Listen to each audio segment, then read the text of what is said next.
Puis, j'ai dit à NCI, qui a montré la vidéo de Pancho Legater, ne faites pas ça là. Hein. Vous montrez la vidéo de Pancho Legater comme si c'est lui qui voulait citer à la haine. Non. Pancho Legater répondait à un Libanais qui a invectivé toute la Côte d'Ivoire. Voilà ce que Pancho Legater faisait. Pancho Legater s'est pas levé un matin comme ça parce qu'il a la rage contre les Libanais. Et puis il a commencé à citer les Libanais. Non. Il dit, garde à toi, viens parler encore de mon pays. Mais c'est normal. Tu parles mal de mon pays, je te dis. Parle de mon pays encore, tu vas comprendre. Parle de mon pays encore. C'est légitime et c'est normal. Et si c'est à refaire aujourd'hui, on va refaire ça aujourd'hui. Ça veut dire quoi ça? On n'a pas le droit de parler. On n'a plus le droit de défendre notre pays. Et vous prenez sa vidéo, vous faites un documentaire. Non, des Ivoiriens qui appellent à la haine. Ils ont appelé à quelle haine? Quand des Libanais, excusez-moi. Hein. Ouais, Bejo. Je suis en direct. Hein. Ouais. Voilà. Quand les Libanais font des vidéos pour dire tout ça c'est Oba. Quand les Libanais font des vidéos pour naguer la Côte d'Ivoire, pourquoi vous ne présentez pas ça dans votre documentaire NCI là? Montrez ça. Parce que c'est à ça là que Pancho Legater répondait. Pancho Legater là, il répondait à ça. Mais vous partez prendre Hassan Hayek. Non, Hassan Hayek. Vous n'avez pas honte. Si vous êtes ami à Hassan Hayek, vous pouvez vous manger dans sa main là. C'est pas tout le monde qui mange dans la main d'Hassan Hayek. Hein. Vous avez compris? Pancho Legater répondait à une situation.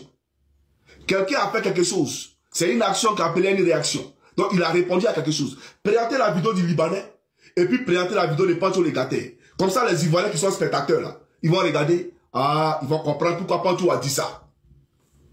Et puis eux, ils vont juger. Maintenant, vous allez prendre le micro de toi pour dire, que pensez-vous de ce que Pancho a dit? Ils vont dire, mais Pancho a raison, il défend son pays. Mais vous venez, vous faites une coupure, vous ne montez pas pour les Libanais, c'est quoi ça là? C'est quoi ça? C'est quel mépris ça pour votre pays? Soyez sérieux, et puis vous parlez de désinformation. France 24, eux-mêmes, ils disent que il y a les migrants qui arrivent. Et vous dites que c'est désinformation comment? Moi, Johnny, c'est moi qui ai dit tout à l'heure sur TikTok que, effectivement, en Côte d'Ivoire, l'ambassade de Côte d'Ivoire au Liban ne délivre pas de visa aux gens pour rentrer dans leur pays. Oui, je l'ai dit. Et c'est une réalité. D'accord? Mais ils sont rentrés comment? On ne délivre pas de visa, mais ils sont rentrés comment? Ces gens-là, depuis notre pays, financent Hezbollah, des terroristes. Des gens qui combattent Israël, vous les soutenez. Si vous êtes maudits, là, nous on n'est pas maudits. D'accord? Si vous êtes des maudits, moi je ne suis pas un homme maudit. Béni soit Israël aujourd'hui et puis demain. C'est moi qui le dis. Tu parles de, c'est pas, ils sont déjà en guerre. Ils sont déjà à terre, on tire sur eux. Qui tire sur eux? Nous on n'a pas tiré sur eux, on dit qu'il ne faut pas venir chez nous. Personne ne tire sur eux. On dit qu'il ne faut pas, ils vont venir chez nous. C'est les influenceurs bêtes là, qui se sont levés pour venir parler. Voilà pourquoi il y a eu tous ces chaos là. Si c'était tout simplement sans rien dire là, ça n'allait pas dégénérer. On dit qu'il ne faut pas quelqu'un venir chez nous. Ça là, c'est tirer sur quelqu'un. Ils sont plus proches de l'Europe. Ils sont proches de l'Iran, qui les soutient, ils sont proches de l'Iran. Pourquoi ils ne vont pas là-bas? Pourquoi ils viennent chez nous? Donc le fait de dire ne venez pas chez nous là, c'est tirer sur l'ambulance, on ne tire pas sur l'ambulance. Et d'ailleurs, l'ambulance là, qui l'a envoyé en Israël là-bas? C'est l'ambulance qui allait cogner Israël. Voilà pourquoi Israël réplique. L'ambulance là, c'est eux qui ont pris des bombes, ils ont appelé ça Hezbollah pour lancer sur Israël. Voilà pourquoi Israël réplique. Quand 1200 Israéliens sont tués gratuitement par la bande de Gaza, pourquoi vous ne parlez pas de ça quand les gens ripostent? En Gaza et puis Palestine, Gaza et puis Israël là, ils ont un problème. Toi, Hezbollah là, ton problème est où? Donc c'est eux qui sont allés, en tout cas, s'incruster dans ce conflit là. Personne ne les a appelés à la base. D'accord? Donc ne venez pas nous emmerder pour dire on tire sur l'ambulance. On ne tire pas sur l'ambulance. Nous disons, on a vu ce qui s'est passé en Afrique du Sud. Les Sud-Africains sont étrangers chez eux. La classe qui est plus riche aujourd'hui dans les pays, c'est bien entendu la classe blanche. D'accord? On le sait. Un blanc sud-africain va faire une demande de visa pour aller en France, on lui donne ça en même temps. Par contre, un noir sud-africain qui fait une demande de visa pour aller en France, ils vont refuser. Ils vont demander son compte bancaire, ils vont demander papier, mais ils vont lui demander là. Ça a rempli valise de 50 kilos. C'est ça. Donc il y a une discrimination qui est là quelque part. Et il y a des quartiers aujourd'hui en Afrique du Sud où les noirs n'ont pas le droit d'aller. Mais voici des gens qui sont dans leur pays, d'après ce que on nous dit, ils détiennent 40% de notre économie. 40%. Donc, chers amis, ça veut dire qu'ils détiennent totalement tous les pays. C'est une menace. C'est une menace. Pourquoi Barack Obama, malgré ses pléthores et ses pléthores comment on appelle ça, des campagnes pour faire en sorte que les armes ne soient plus vendues aux États-Unis? Pourquoi Barack Obama, là, il n'a jamais réussi ça? Parce que c'est les marchands d'armes, là, les lobbyistes, là. C'est eux qui financent le président de la République. C'est eux. Voilà pourquoi il déteste Donald Trump, parce que Donald Trump, il a l'argent. On ne peut pas le corrompre. Voilà pourquoi il a dit qu'Ado, il a l'argent, le Libanais ne peut pas le corrompre. Attendez, hein.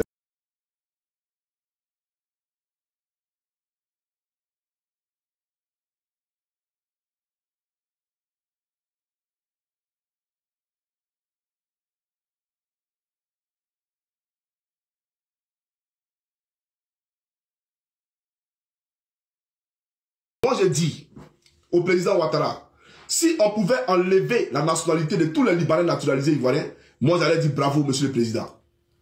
Parce que dans le pays, aucun Ivoirien ne peut devenir Libanais. Jamais.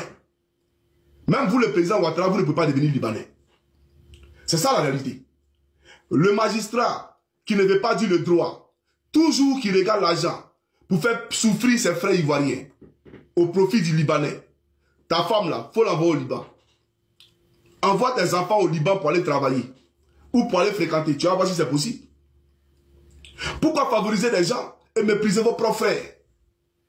Vos propres frères avec qui vous avez tout fait. Vous êtes allé à une politique de réciprocité. Tu nous aimes, on t'aime, tout simplement. Parce que l'hospitalité dont on parle dans notre hymne national ne doit pas se conjuguer seulement d'un seul côté, de l'autre côté. Et puis eux, ils disent qu'ils sont plus ivoiriens que nous, mais hospitalité, ils ne connaissent pas. Hein. Pourtant, quand tu es ivoirien là, tu connais l'hymne national, non? Quand tu vas au stade de Ben Pépi, tu chantes, ça a lu au terrain, tu connais, non? Donc, hospitalité, là, il faut conjuguer ça. Il faut conjuguer ça. On n'a jamais vu de couple mixte entre Libanais et Ivoiriens en train de se promener, s'embrasser même dans les rues. Ça n'existe pas. Et à Abidjan, ça n'existe pas. Et à Beyrouth, ça n'existe pas. Dans un pays où tu n'as même pas le droit de conduire un véhicule. Tu n'as même pas le droit de conduire un véhicule. Comment on peut les donner leur passeport? Comment on peut les donner leur passeport? On parle de ça, puis nous raconte des conneries de politique. Qui parle de politique ici? Toi, tu aimes Ado que moi. Toi, moi, quand ici il y a quelqu'un là, je suis à lui. Moi, il a pris 8 coups de couteau. Voilà même un. Voilà un signe ici. Regarde ici. Ça, c'est couteau. Ça, là, c'est couteau. Cicatrice que vous voyez là, c'est couteau. Couteau dans ma tête. Dans mon corps, partout. Couteau. Mais je suis resté derrière Bagbo jusqu'à ce qu'il sorte de prison. Moi, je suis pas un lâche, un champion. Mais je suis pas un lâche. Donc, combat, je suis à Ado, ici à lui. Pas venir me distraire ici. Tu parles de Johnny Pacheco dit que la justice est corrompue. Et que, bon, quand il y a eu un Libanais qui a falsifié les passeports, est-ce que le président Ouattara l'a pas arrêté? C'est moi qui ai dit ça. Mais quand on vient juste là, on n'arrête pas seulement les Libanais. On arrête le patron du Sénégal. Et puis on le met en prison. Parce qu'il n'est pas au-dessus de la loi. Il a bafoué notre dignité. Il s'est foutu de la Côte d'Ivoire. C'est à cause de lui que les Libanais ont du mépris pour nous. Donc lui aussi, on le prend, on le met en prison. Il n'est pas au-dessus de la loi. C'est ça la réalité. Toi, tu as qu'à dire ça là.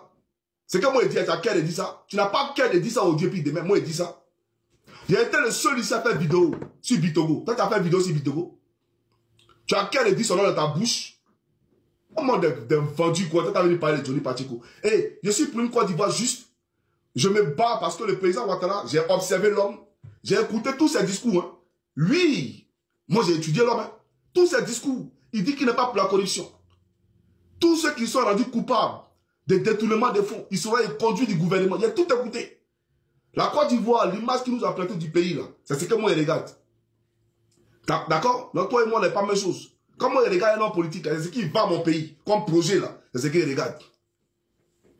Donc, quand moi, je viens et dénonce ici le comportement des gens de Sénégal, là, c'est à connaissance de cause. Parce que je veux un pays parfait, un pays exemplaire, pas les pays où des gens méprisent leur pays pour de l'argent. Je ne suis pas d'accord aujourd'hui puis demain. Et puis je le dénoncerai aujourd'hui puis demain. Donc si on met le Libanais en prison, on doit prendre le patron de Sénégal et le mettre en prison aussi. C'est un fait. Lui, il n'est pas au-dessus de la loi. Puisque le Libanais, ce n'est pas lui qui fait passeport. Il passe par lui pour faire passeport là. Donc lui aussi, on doit le mettre en prison aussi. Si tu as qu'à là, pour dire ça là, prends caméra, tu as dit ça. Tu n'as pas qu'à de ça. Donc, il ne faut pas parler d'un moi. Hein. Je ne suis pas ton ami, champion. Voilà. Ici, on mène un combat là, chacun. Ici, je suis l'homme le plus intègre dans ces combats d'ado là. Là, toi, tu me fais la morale sur TikTok, venir parler. Il ne sait pas de quoi il parle, au fait. Personne n'a demandé à qui que ce soit de tuer les Libanais. Jamais. Personne. Mais Hassan Hayek lui-même là, on se parle ici sur WhatsApp, non? Mais il a menacé Makosso. Toi, tu peux menacer quelqu'un dans son pays. Toi, tu peux menacer un Libanais dans son pays. Hassan Hayek a menacé Makosso sur Trans TV, où il y avait les éloges, First Magazine et autres là. Il a menacé sur Trans TV. Voilà pourquoi il a dit à Makosso qu'il est malhonnête, puisque lui aujourd'hui il défend Hassan Hayek. Alors que hier, lui aussi, il a traité Hassan Hayek de non-ivoirien. Il a dit qu'Hassan Hayek était étranger. Donc si les Ivoiriens disent aujourd'hui qu'ils veulent avoir la paix chez eux, ils veulent que le respect soit réciproque là, et mutuel là, pourquoi toi aujourd'hui tu te mets du côté des Libanais? C'est pas toi qui as attaqué Hassan Hayek hier. C'est pas toi qui as insulté Hassan Hayek pour dire que la Côte d'Ivoire là, c'est ton pays. Vous n'êtes pas cohérent en fait. Vous n'êtes pas cohérent. Moi je vous dis, apprenez à connaître Johnny Pacheco, suivez. C'est-à-dire que essayez de comprendre ses pas. Vous allez voir, je suis comme ça, je suis droit. Tout ce qu'il fait là, c'est linéaire. Il n'y a pas d'homme dedans. Mais aujourd'hui, tu vas venir t'asseoir, non, Libanais. On s'en fout de ça. Tu ne sais pas que même les Ivoiriens qui ont des maisons en Côte d'Ivoire, là, toutes les maisons qui sont sur le territoire ivoirien, la paient des impôts. Tu penses que c'est à partir des Libanais seulement que nous on vit dans notre pays? Tu penses que c'est les Libanais seulement qui payent impôts en Côte d'Ivoire? Même les propriétaires des maisons, toutes les maisons que tu vois, Yopougon, à l'intérieur du pays, partout, chacun paye impôt. Tu n'es pas au courant? Tu payes impôt parce que tu as une maison en Côte d'Ivoire. C'est ça la réalité. Donc nous, on ne vit pas à partir des impositions des Libanais dans notre pays. Ce n'est pas les Libanais qui font vivre la Côte d'Ivoire. Sans le Liban, la Côte d'Ivoire sera bien. Et d'ailleurs, c'est la Côte d'Ivoire qui fait vivre le Liban. Si les pays étaient bien, ils n'allaient pas venir chez nous. Si les pays étaient tellement bien, ils n'allaient pas venir chez nous. Tu as compris? Ils sont en sérieux là.